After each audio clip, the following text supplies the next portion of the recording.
Hi, everybody.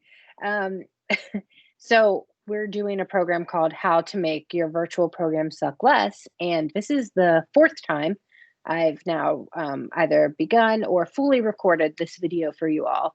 Um, Spent most of my day doing this for just a 15-minute video. So I should have added to this PowerPoint that in order to make your virtual program suck less, you should test out all of your equipment. And a given, eliminate distractions. Because I just started my last recording and my toddler came in to let me know she used the potty. So starting over again. Anyways, um, thank you to those of you who were able to attend live today. Hopefully we can start to get some more participation now that it's moved back at 3. But if you're watching this, then you're on Flipgrid, which is awesome because we are posting these videos so that you can watch it at your own leisure if you're not able to attend live. And then I'm going to follow up with some prompts for you to answer with a little recorded video of your own. And then hopefully you can engage with other recorded videos like Ian posted one last week. So let's give him some responses and get the discussion going in a virtual format. So with that, let's get this program started. Okay, so how to make your virtual programs suck less. To begin, I just want to walk us through the basics of any program, whether it's virtual or in person, but it's important that you identify the topic first. And a good way to do that is to talk to your members, see what they need, see what they're interested in, see what they want. Don't just assume what they would enjoy. Ask them. Make sure you set some ground rules before your event or program starts. Have some learning goals, and we're going to talk through what those are and what those may look like for you. And then think about the delivery, because now that we're in this virtual environment, there are several different outlets for you to deliver your programs. And you don't need to stick to just this basic Zoom or Teams format with a PowerPoint like you're seeing here. There are ample opportunities that are free for you to use to make things more fun and engaging for your members. Okay, so ground rules. I have learned this, and it's something that I think everybody should set at the beginning of their meetings and their events or programs. Be on time, be prepared. Everyone must participate. So even if you're not the person leading the meeting or talking, find ways for them to participate, because that's going to keep them engaged. And if you do give them those opportunities, they need to do that. Limit multitasking. So, I have a dual screen, and I definitely can say that I'm guilty sometimes of looking at my second monitor if I'm not feeling engaged in the conversation. So make sure you put those ground rules in advance so that you can try to limit that. Making sure that all of your members mute themselves so that you can eliminate feedback. Be an active participant. And so when you think about what that is, you think about your nonverbal cues.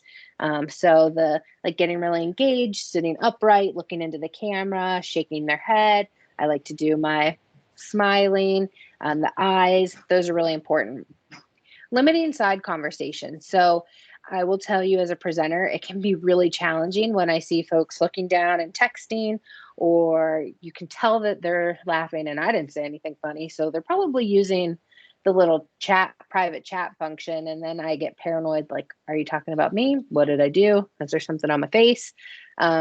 You can disable on Zoom the chat function just to you as the host. So that might be something you think about. And then, this is spelled wrong, but attack the problem, not the person.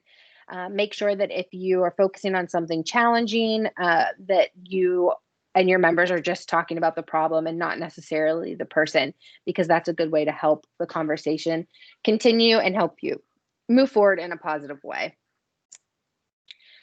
So as we talk about the goals and delivery, so I mentioned something about learning goals, and I'm just going to kind of skim this because that's something a little bit more in depth for people that are familiar with creating curriculum or maybe teachers.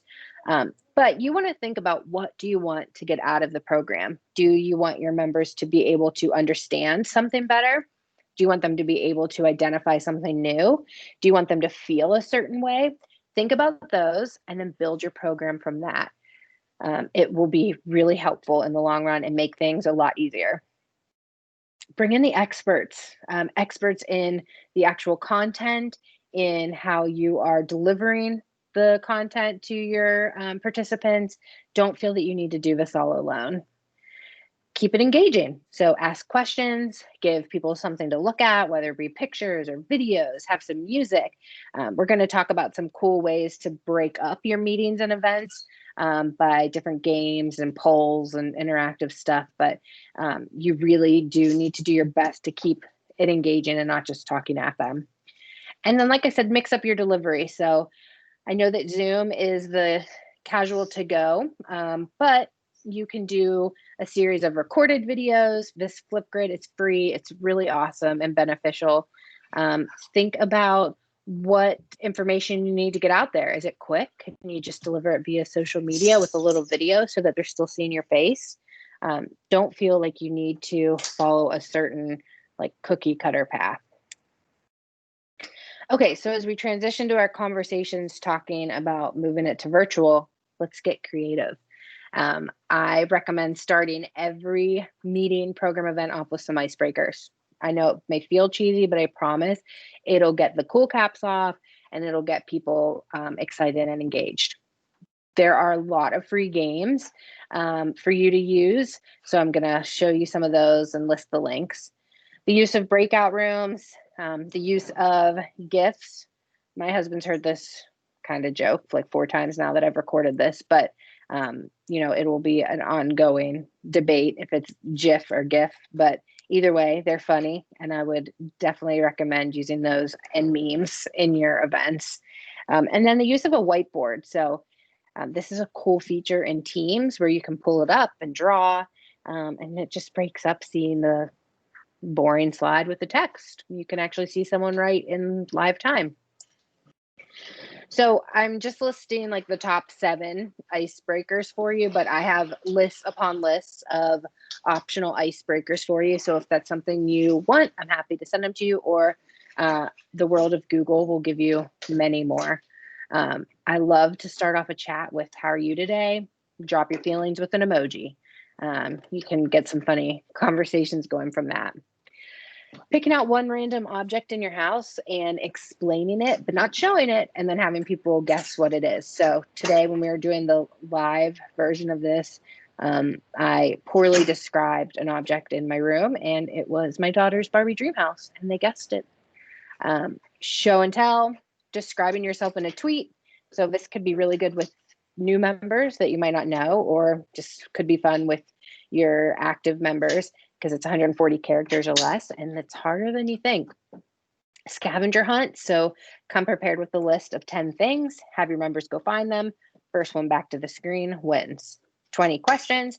And then virtual backgrounds can be really fun. So in a team meeting, I did, okay, so for our meeting tomorrow, I want our backgrounds to be any place in the world that you could go. That's your background. And then we talked about it. So just a cool way to kick off a conversation. So we talked about using free virtual games. There are so many things out there right now at your disposal. This first one is called Scribble, and it's kind of like that draw with friends. And so you can share your screen, draw your little picture. People can guess what it is. Board Game Arena is like hundreds of tabletop games for the computer that you can play. I'm going to jump down to Categories, another awesome virtual game that you can play with your chapter or a smaller group that's private to just you all. Bingo, and then All Bad Cards is like a Cards Against Humanity.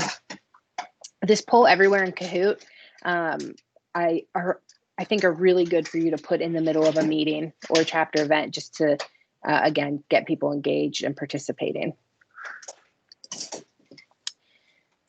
Okay, so some extra tips.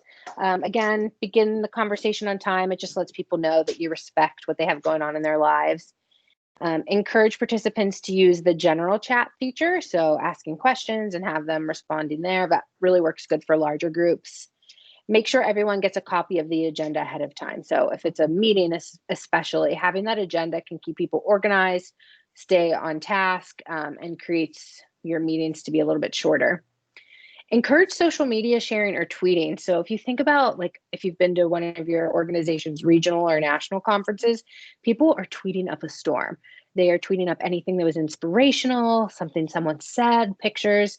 Have your members do that in your virtual events, because if the members that didn't attend see that, it might get them curious and excited to attend. And it just lets people know who aren't affiliated in your chapter what's going on. Throw in the occasional funny poll so that Kahoot and Poll Everywhere isn't just useful for engaging people, but it's good to catch them on if they're not actively engaged and paying attention.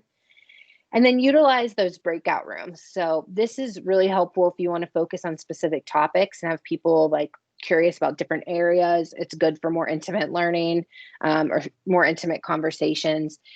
Happy to help you guys figure that out for Zoom, if you're not familiar with it.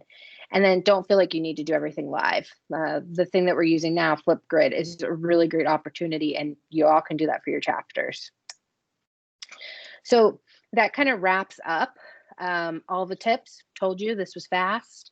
But again, I encourage you to think through all of these things. Remember, go back to the basics. And if there's anything specifically that you are wanting to put in place for your chapter, like events that you usually do, and you're like, how do I do this virtually? Reach out to one of us at the office, pick our brains, and we are happy to help you. So with that, I am going to end our PowerPoint for the evening, and I will post some prompts for you to respond to, and looking forward to a good discussion. Thank you.